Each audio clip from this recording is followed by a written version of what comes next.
on the go. This is Feb. Na-miss namin mag-shoot for today. And it's been a while, guys. Alam ko na you're looking forward sa mga shoots namin, our feature stories, people that we will introduce, and the places that we will visit.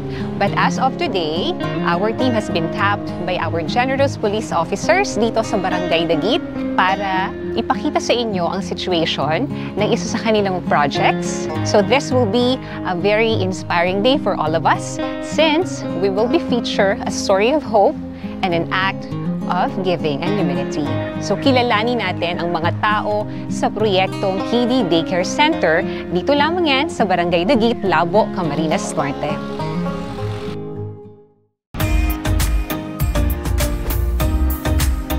You're watching Bicolana on the Go.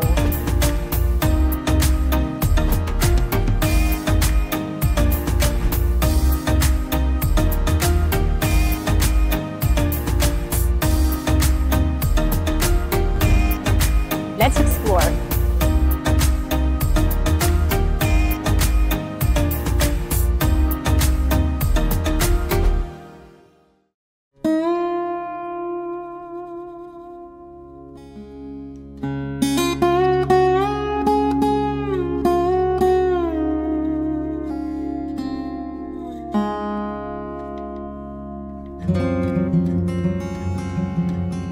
Sa apat na sulok ng silid-aralan, nagsisimula ang paghubog ng personalidad at ugali ng mga kabataan. Ngunit paano na lang kung ang silid-aralan ay sira-sira at hindi na kaaya-aya?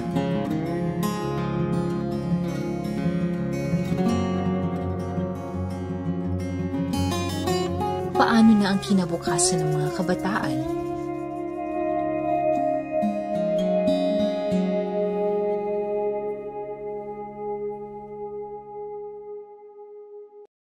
Pumunta kami sa Purok 1, Barangay Dagit, Labo, Camarines Norte para kumustahin ang kalagayan ng isang daycare center. Dito natagpuan namin si Ma'am Neri, ang nagsisilbing daycare worker ng Kidi Daycare Center. 30 years na po kayong nagsiserve. Tama po? Such a dedication po. Ilang estudyante na ma'am ang mga dumaan, mga anak na po din ng mga naging estudyante ninyo. Tama po ma'am? Mga anak na lang po ngayon, halos karamihan ang tinuturuan ko ng aking mga una kong tinuruan. Opo. Tapos may mga teacher na din po, may mga mga doktor na abogado na rin pong estudyante kong naging eskwela. Kaya karamihan po ngayon mga apo-apo na lang, anak-anak na lang po ng mga naging estudyante ko ang tinuturuan ko. So talaga po mapapansin nyo ma'am, no, habang nagsushoot tayo, maririnig nyo talaga yung damage po sa roof natin. Maririnig nyo talagang kumakalampag siya. Subalit kahit ganito ang kalagayan ng daycare center, tuloy-tuloy pa rin ang kanilang operasyon para sa komunidad at para sa mga kabataan. Bago kasi ako pinanganak, ang kwento ng mama ko, ng mga matatanda din, bago ako, nakatayo na ito. So, itong building, talagang dating health center. Tapos, ang dating daycare center, just Dagit Elementary. So, parang nakipwesto lang. Tapos, syempre, dahil hindi talaga siya doon nakaprogram, nung gagamitin na yung school, yung room na ginagamit, so lipat na naman. Doon naman sa kabilang kalsada. Nagawa lang ng parang mga kubo para may magamit din. Kailangan, hindi pwedeng mawala ng daycare center. Hindi pwedeng maputol yung programa ng DSWD. So, yun. Dito na lang. Ano ba ma'am yung nagme-maintain ng operation ito? Funded po ba siya ng barangay? Ito po kasi dati nang nakatayo. So, ang nangyari, nire-repair na lang. Binibigyan naman po ng pondo ng barangay. Kaya lang po talagang hindi nasasabay-sabay kasi ang dami din nilang center. At mapapansin po talaga natin na kailangan na ng repair, ng improvement, ng daycare center. Napag-usapan din po namin na baka hindi na applicable yung repair. Kasi marami ng beses na ni-repair pero talaga, saka hindi rin kasi siya nakadesign na pang daycare center. So, ang tingin po talaga namin, total renovation. Ngunit ang tanong, ano na nga ba ang mangyayari sa komunidad kung hindi maipaayos ang kanilang daycare center? Ang concern po ni ma'am ay accreditation assessment na. Tama po, ma'am. At ang isa po sa mga parameters para ma-qualify sila, ma'am, makarenew ng accreditation ay ang structural analysis. Dapat po makapasa sila sa School facilities. school facilities. Yun po. Tama po, ma'am. At yun nga po, ang worry ni ma'am, kung hindi po ito ma-accredited, mag-stop po ang operation. Opo, Tama po. Paano na lang ang mga kabataan? Paano na ang komunidad? Paano na ang kanilang kinabukasan?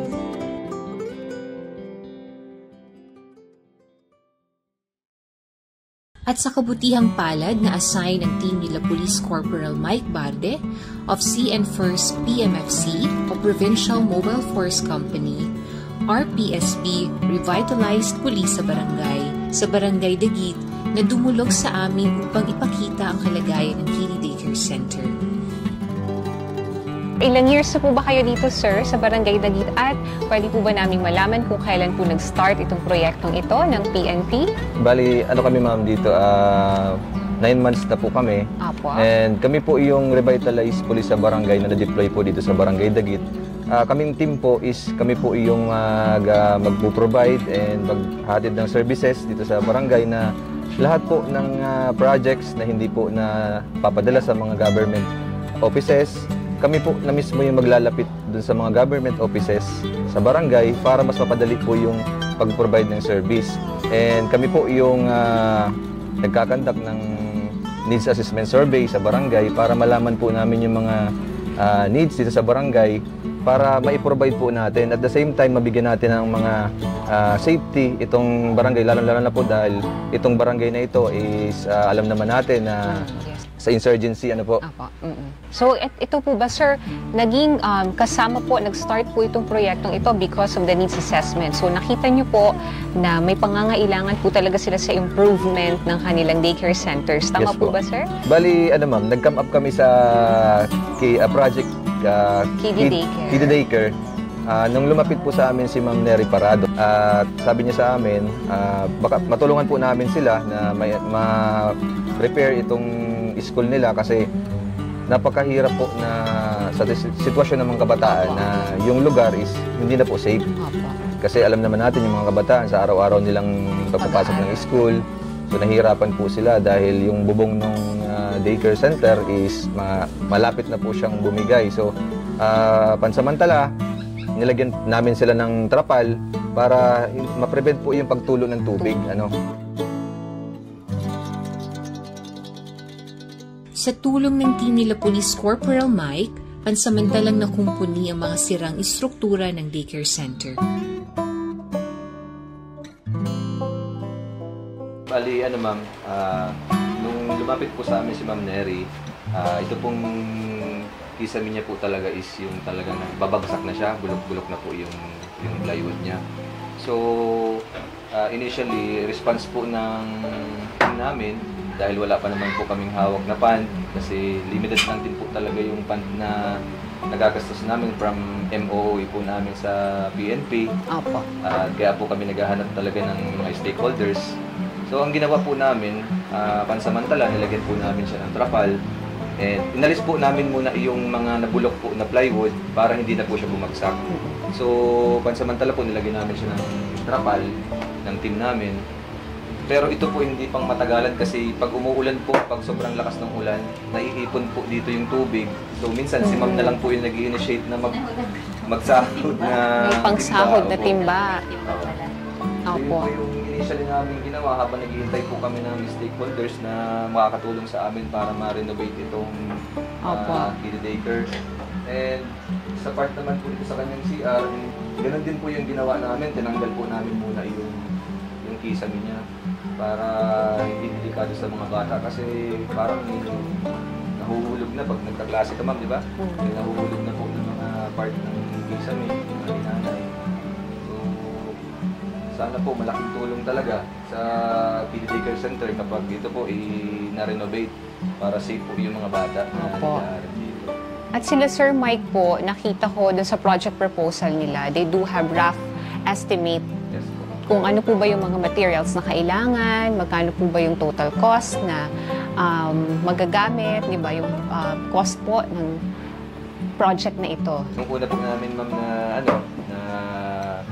interview kay ma'am, sabi niya, sir, kung hindi po talaga natin mapaparenovate, kaya pa natin siguro sir repair na lang. So ang naging estimate po namin dun sa project proposal namin is repair na lang. So kung magiging full renovation po yung mangyayari dito sa daycare center, much better po, mas maganda po para sa ating mga kabataan. Subalit kahit ang revitalized police sa barangay ay aminadong wala silang sapat na pondo upang matustusan ang pangangailangan ng daycare center. Ganun pa man, hindi sila nawawala ng pag-asa at patuloy na dumudulog sa mga pribado at lokal na pamahalaan upang makalikom ng sapat na pondo nang sa gayon ay maisakatuparan ang pagbubuo ng isang ligtas at komportableng daycare center para sa mga estudyante ng Purok 1 at Purok 4 ng Barangay Dagit. Ano po mga mensahe natin sa ating mga viewers? Hinihiling ko po na sana po may busilak na puso, matulungan po ang aming daycare center na mapaayos. Okay lang yan, ma'am. Gabi po kasi ang dedication ni ma'am dito sa, imagine po, 30 years in service.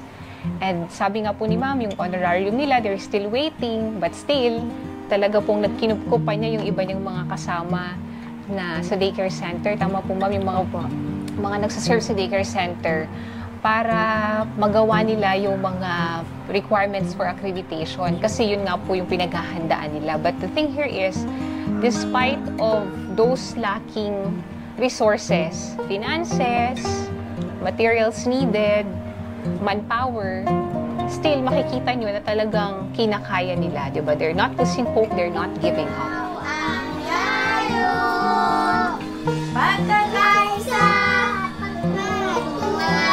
Pagmamahal sa kapwa at Panginoon, sulong, labo, mabuhay, mabuhay ang labo. So, hopefully po, naghihingi po si ma'am ng tulong sa ating mga viewers. We're knocking on your good hearts para po makashare tayo ng ating blessings sa mga estudyante kila Ma'am Mary. Di ba po? Yun po ang ipagpapasalamat ni ma'am sa ating lahat. Kung ano man po ang mga maitutulong natin, let it be in goods, in whatever kind po. We will give you a contact person kasi po this will be handled by PNP officials. Sila po kasi talaga ang may proyekto nito and we're helping up. We've been tapped by them po to help on featuring the stories behind this daycare center. Opo, para matulungan po sila, Ma'am Neri. Maraming salamat po, Ma'am Neri, for your commitment and for your love on teaching. Hindi niyo po pinababayaan ng mga estudyante. And still po, despite nitong mga challenges po na kinakaharap ninyo at itong requirements na kailangan niyo pong maipasa, patuloy po kayong lumalaban for that. And that's it po mga ka-on the go. We hope that we'll be able to inspire you and to open your hearts in this kind of situation. Hopefully po, makatulong tayo kila Ma'am Neri. Sa way po namin ito, maka-help tayo. And this would really be a great help sa future ng ating mga estudyante. Maraming salamat po to everyone. And this is Febs for Bicolana on the Go. Thank you, Ma'am Mary. Kami po ay kumakatok sa inyong mga busilak na puso na suportahan ang implementasyon ng proyektong Kiddie Daycare Center ng PNP-RPSB Dagit. Ngayon pa lamang ay taus-puso na po kaming nagpapasalamat sa inyong tulong.